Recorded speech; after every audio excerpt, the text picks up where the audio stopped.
اور ہم جو ہے وہ راست دیکھتے رہ جائیں،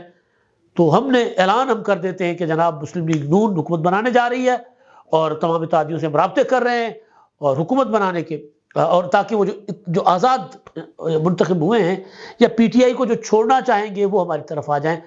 بجائے اس کے کہ آصف زرداری صاحب کے جو بچھائے ہوئے جال میں وہ پھنس جائیں۔ اعلان کرنے میں جلدی کر لی، تو اعلان کرنے میں جلدی کر لی تو نمبر وہ نہیں ملا جو وہ سمجھ رہے تھے، تو پیپلز پارٹی کو انگیج کرنا پڑ گیا۔ تو پیپلز پارٹی کہتی جی ہمارا تو فیصلہ ہے بھائی، ہم نے آپ کے ساتھ اقتدار شیئر نہیں کرنا، ہمیں صرف آپ آئینے عہدے دیں۔ تو اب کل کا جو اجلاس ہے وہ وکٹری اسپیچ کے پچھتاوے کا اظہار تھا، اس میں مسلم لیگ نون کا جو میڈیا رپورٹ کر رہا ہے، جو سورسز باتیں بتا رہے ہیں کہ اجلاس کے اندر یہ کہا گیا، کل کیا تاریخ تھی؟ 16 تاریخ، 8 تاریخ کو انتخابات ہوتے ہیں، 9 تاریخ کو وکٹری اسپیچ ہوتی ہے، اور 16 تاریخ کو آ کر، اور اس دوران پاور شیئرنگ فارمولا پر پیپلز پارٹی کے ساتھ چند میٹنگیں بھی ہو جاتی ہیں، مولانا فضل الرحمان صاحب کے پاس بھی جاتے ہیں مسلم لیگ نون کے دوست، ایم کیو والوں کو بھی انگیج کرتے ہیں، ان کو بھی راضی کر لیتے ہیں۔ اور کل کیا مشورہ آ رہا ہے جو میڈیا رپورٹ کر رہا ہے کہ جی میاں نواز شریف صاحب کو مشورہ دیا گیا ہے کہ ہمیں مرکز میں حکومت نہیں بنانی چاہیے، ہمیں حکومت بنانی چاہیے صوبے میں، پنجاب میں ہمارے پاس میجورٹی ہے، پنجاب میں حکومت بنائیں۔ اب یہ خبر کیوں آتی ہے باہر، یہ بھی بڑا، اور یہ مشورہ کیوں دیا جاتا ہے؟ وہ اس لیے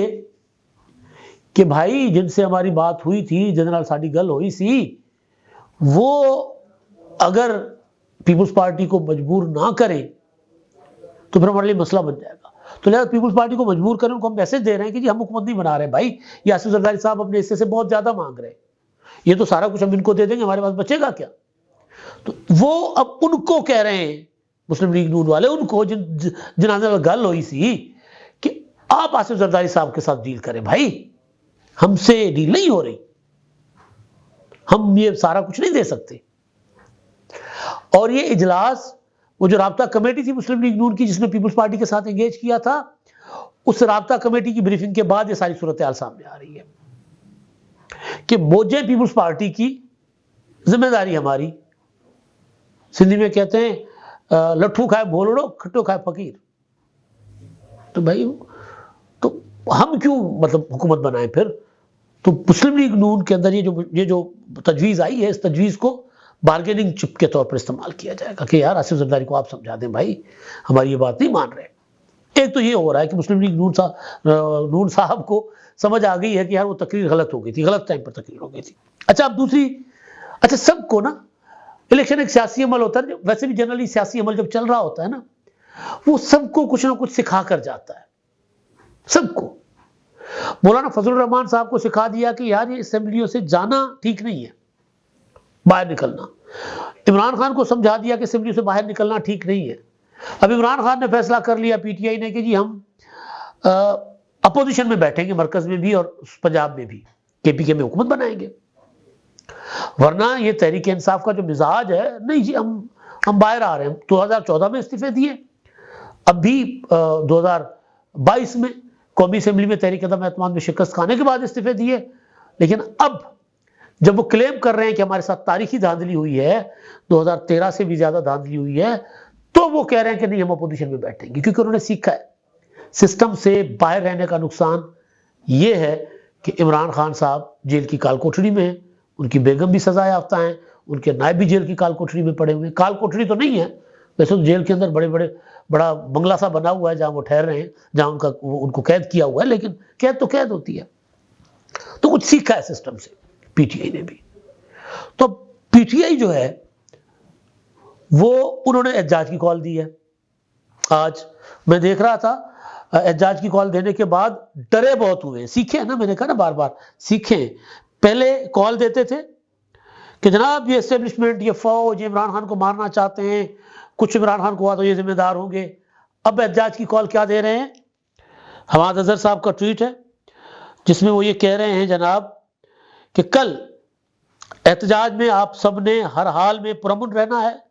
اگر کوئی پرتشدد ہو یا کسی نئے فالس فلیگ کی خاطر توڑ پھوڑ کی کوشش کرے تو اسے روک کر اس کی اچھی طرح شناخت کریں اور اس کے بعد اس کو پولیس کے حوالے کرنا ہے۔ اگر کوئی نامعلوم یا مشکوک گاڑیاں اس عمل میں نظر آئیں تو ان کی ویڈیو بنائیں اور پیچھا کریں۔ اب پی ٹی آئی کا کلیم یہ ہے کہ جو 9 مئی کو ہوا تھا وہ ہمارے لوگ نہیں تھے، ہمارے لوگوں کے بھیس میں کچھ اور لوگ آ گئے تھے، انہوں نے توڑ پھوڑ کی تھی، فوجی تنصیبات کی، کور کمانڈر ہاؤس کی، انہوں نے جی ایچ کیو کے اندر داخل ہونے کی کوشش کی تھی، حالانکہ جھوٹ ہے، غلط بات ہے۔ پی ٹی آئی نے اپنے لوگوں کو تیار کیا تھا، لیکن دوائی زیادہ ہو گئی نا، وزن زیادہ ہو گیا۔ جب وزن زیادہ ہو جائے تو پھر نشہ زیادہ ہوتا ہے نا، تو پھر ظاہر ہے بندہ گاڑی جا کے ٹکراتا ہی ہے، مارتا ہی ہے۔ پھر وہ پوچھتے پھرتے ہیں کہ جی یہ سڑک پہ کھمبا، رات تو کھمبا ادھر تھا، اب سڑک پہ کیسے آ گیا؟ اکثر آپ نے دیکھا ہوگا۔ تو وہ زیادہ ہو گیا تھا، وزن زیادہ ہو گیا تھا۔ تو وزن زیادہ ہو گیا تو پی ٹی آئی کے لوگوں نے کہا کہ یار ہمیں تو ہمارا قائد کہتا ہے کہ یہ ہمارا نشانہ ہے اصل، ان کو ٹارگٹ کرنا ہے، تو گھروں میں گھس گئے، کور کمانڈر ہاؤس کو جلا دیا۔ تو اس کو پھر فالس فلیگ آپریشن کا نام دے کر بچنے کی کوشش کی عمران خان صاحب نے، مگر اب پی ٹی آئی محتاط ہے، سبق سیکھی ہے پی ٹی آئی۔ اب وہ یہ کہہ رہے ہیں کہ اپنے لوگوں کو کہہ رہے ہیں کہ دیکھیں گڑبڑ نہیں ہونی چاہیے، کہیں گڑبڑ ہوئی تو ساڑھے نہ ہونی بڑی پیڑی، بہت برا ہونا ہے ہمارے ساتھ، لہذا کسی قسم کا کوئی احتجاج جو ہے وہ ہو تو اس میں جو لوگ کوئی گڑبڑ کرنے والے آپ کو نظر آئیں تو ان کی ویڈیوز بنائیں، ان کی شناخت کریں اور ان کو پولیس کے حوالے کریں۔ بہت اچھی اسٹریٹجی ہے۔ ایک پولیٹیکل پارٹی کو پرامن احتجاج کرنا چاہیے، اپنے کارکنوں کو کہنا چاہیے کہ پرامن رہیں۔ ماضی میں عمران خان صاحب پرامن رہنے کی بات نہیں کرتے تھے، وہ پرتشدد ہونے والے لوگوں کو کہتے تھے دیکھیں جی مجھے گرفتار اگر فوج کرے گی تو فوج کے اوپر حملے نہیں ہوں گے تو کس پر ہوں گے؟ یہ ماضی میں کہتے رہے۔ تو اب آج جو پروٹیسٹ ہے وہ پی ٹی آئی کو ڈر ہے کہ آج 9 مئی ہو سکتا ہے دوبارہ ان کے کارکن کریں گے، یا جو وہ ان کا الزام ہے